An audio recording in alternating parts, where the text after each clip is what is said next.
Ya tubaniriza ku channel yaffe eno gye bayita Wejjanjabe nga ngenda kusaba osubscribing ku channel yaffe eno nga leero nkuleetedde eddagala oba kiyite ekibala oba guyita omulandira naye nga ekibala kino oba omulandira bakiyita beetroot.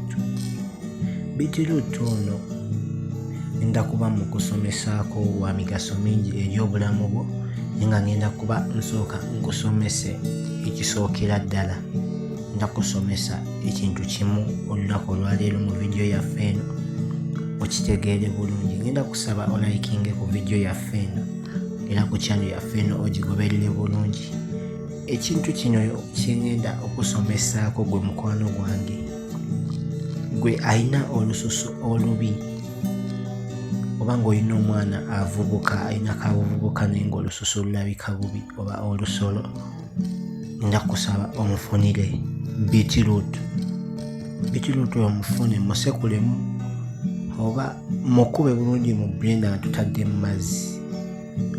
Mukube bulungi mu blender nga tutadde mu mazzi, teekamu mata. Kati omala omukuba mu blender bulungi ng'otaddemu amata, nga mu kifo ky'amazzi oteekemu amata. Omaliriza ebyo bizze wabbali, toolako ekisaanidde ky'omanyi nti kijja mmala omuntu oyo mu feesi okulabika obulungi. Olususu lwe ekinaamala mu feesi tabulamu omubisi gw'enjuki, bimikisinge bulungi abyesiigenga mu feesi ye, ojja kuba olaba enjawulo. Gwe mukwano gwange goberera channel yaffe eno gye bayita Wejjanjabe.